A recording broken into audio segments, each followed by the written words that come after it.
Zack Snyder comes out of his cave to deliver his latest project, Rebel Moon. From refusals from Warner, Star Wars comparisons, and many more other curiosities about this production and the trailer itself, let's see everything in this video, so please don't forget to leave a like and subscribe, it helps us a lot. And let's go with this video. Zack Snyder's journey to Hollywood dates back to his 2004 remake of Dawn of the Dead, but his work on Rebel Moon began way before that. The movie's plot draws its most direct inspiration from Akira Kurosawa's Seven Samurai, a significant influence not only to Snyder but also on George Lucas during the creation of Star Wars.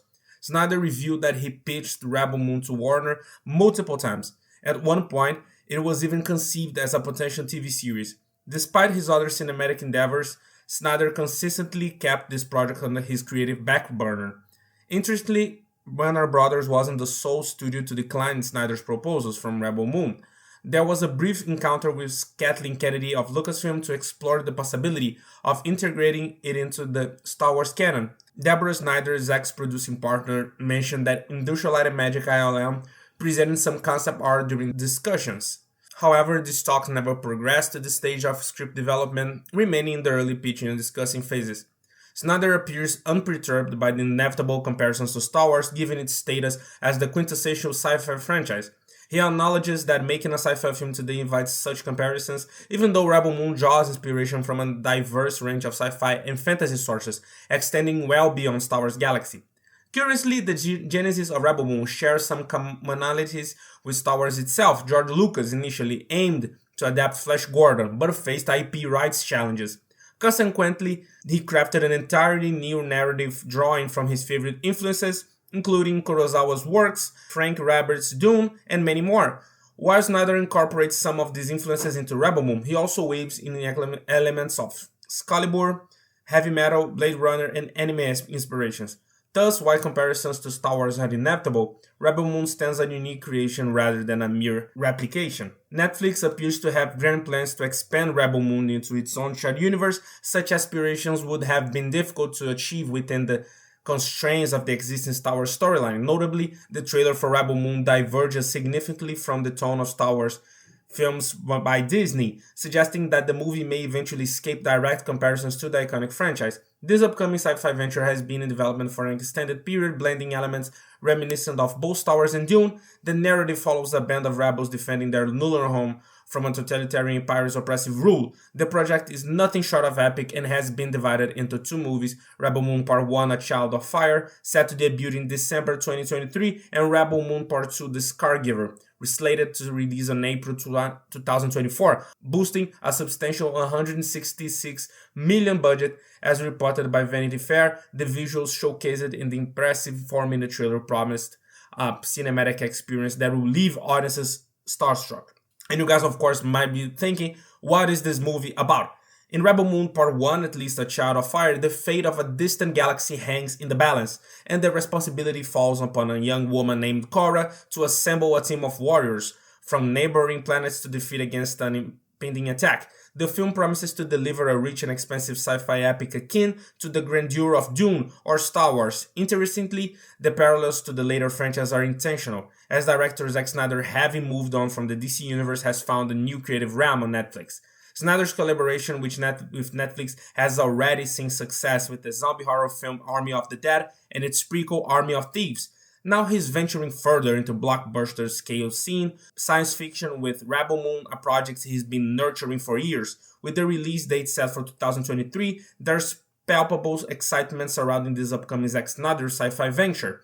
The setting of Rebel Moon in a distant galaxy suggests that the film's concise two-word title holds significant clues about its narrative, with Balisarius portrayed as a tyrannical regent determined to conquer a peaceful colony. It's plausible that Korra and her recruited warriors will establish a base of operations to strategize against his oppressive force. The concept art and glimpses from Netflix indicates that the story will unfold on an interplanetary scale.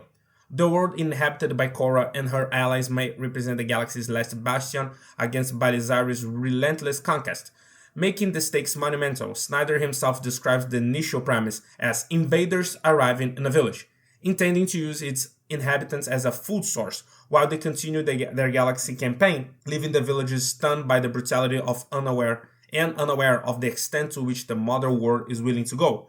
The potential narratives within the Rebel Moon universe are boundless. It could delve into Balizari's ascent as an intergalactic conqueror, explore Korra's origin story, or introduce entirely new characters and plots. Much like the vastness of the universe it portrays, the possibility for Rebel Moon's expansion are limitless. However, eager audiences will need to wait until the 2023 holiday season to witness Rebel Moon Part 1, A Child of Fire, and discover how it inaugurates its expansive universe. Now, let's talk about the most important details you might have missed from this trailer. Who is the man with the antlers in Rebel Moon? In the initial moment of the Rebel Moon Part 1, A Child of Fire trailer, a striking image is presented: a man adorned with black antlers gazing towards the setting sun. The identity and motivations of this antlered figure remain enigmatic, with speculations ranging from a potential antagonist to a member of the rebel faction.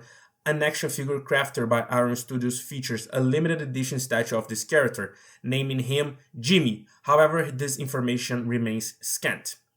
Anthony Hopkins' character narrates the Rebel Moon trailer. Anthony Hopkins, known for his illustrious acting career, lends his voice as the narrator in the Rebel Moon trailer. In the film, Hopkins portrays Jimmy, the lone survivor among a race of mechanical knights. Jimmy's involvement in Korra's rebellion against the Imperial Army hints at this significance, as his wise and experienced demeanor appears integral to the unfolding plot. Why are there men with eyes on their hoods? The presence of hooded individuals with eye symbols painted on their hoods is another puzzling aspect of the trailer. These hooded figures seen in a battlefield setting could represent a distinct group of faction within the Rebel Moon universe. The significance of the eye symbol and the purpose behind their appearance remains elusive. These hooded people could be their own unique race or group in Rebel Moon, or the hood could potentially symbolize a crime committed. Rebel Moon's king has died. A central plot point in the trailer is the demise of the king in the film's universe. The mournful possession of a mother and son clad in elegant black attire, and the depiction of the deceased king being carried by pallbearers underscore the importance of this event in shaping the narrative. It raises the question of whether the king's death will act as the catalyst of Korra's rebellion. Frofri is Regent Balizarius. Frofri takes on the role of Regent Balizarius, who assumes temporarily control following the death of the Mother World's king. Balizarius, depicted as a power-hungry and tyrannical leader, presents a significant threat due to his high-ranking position. Whether Korra's focus lies primarily on Balizarius or the Hyperion army adds an element of intrigue on the storyline. Sofia Boutella is Korra, or the Scargiver. Sofia Boutella portrays the protagonist Korra in Rebel Moon. Initially appears as an ordinary individual, but is revealed to be a skilled warrior. Her alias, the Scargiver, highlights her combat powers and aversion to the Imperial Army. Flashbacks depict her past involvement with the Imperial Army and a tragic romance that fuels her motivation for resistance. Ed Skrine's character, Admiral Atticus Noble, signifies the Imperial Army's awareness of Korra's ability. His declaration of having found the Scargiver suggests the pursuit of Korra, raising questions about whether they seek to recruit or eliminate her. Noble's role embodies impending danger for Korra. Are there lightsabers in Rebel Moon? A shocking sight in the Rebel Moon trailer is the use of what looks to be the Rebel Moon lightsaber. The moment occurs during Nemesis and Hamada's fights, when Nemesis pulls out two thin weapons made of red light. They also appear later in the trailer, again used by Nemesis.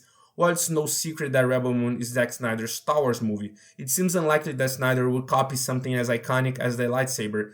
But then again, some sort of light-based weapon will most definitely be part of the Rebel Moon franchise. Charlie Hunnam is Kai in Rebel Moon. Rebel Moon features an intriguing array of characters, including Kai, portrayed by Charlie Hunnam. Kai aligns with Korra in their fight against the Imperial Army, and as a mercenary starship pilot, he serves as both an ally and guide, potentially offering insight into his motivations. Stas Nair is Tarek in Rebel Moon. Stas Nair's character, Tarek, possesses a unique ability to bond with animals, which aids Korra's resistance effort. This distinctive trait adds a layer of complexity to the character, and his role as a valuable ally is evident. Rebel Moon's trailer reveals a multi-armed monster and aliens. The trailer briefly showcases non-human entities, hinting at a diverse universe beyond humans. A tall, multi-armed creature stands alongside human characters, suggesting the presence of unique species. Additionally, an alien figure with distinct features and symbols on its head provides a glimpse into the intergalactic scope of the story. Who is the little girl with white hair in Rebel Moon? And finally, among the mysteries presented by the trailer is this enigmatic white-haired little girl, seen briefly in a snowy landscape accompanied by a cloaked figure and a black dog. Her background and significance remain unclear, inviting further exploration in the film. So yeah, I think that's it for this video. Are you guys excited about Rebel Moon and what probably Zack Snyder might do good in this movie or not? Put me in the comments what are your expectations. Did you like the video or not? Please, if you liked it, please leave a like and subscribe. It helps us a lot, the channel. Thank you guys so much for watching. I'll definitely see you guys on the next video and on the next review. So goodbye and peace.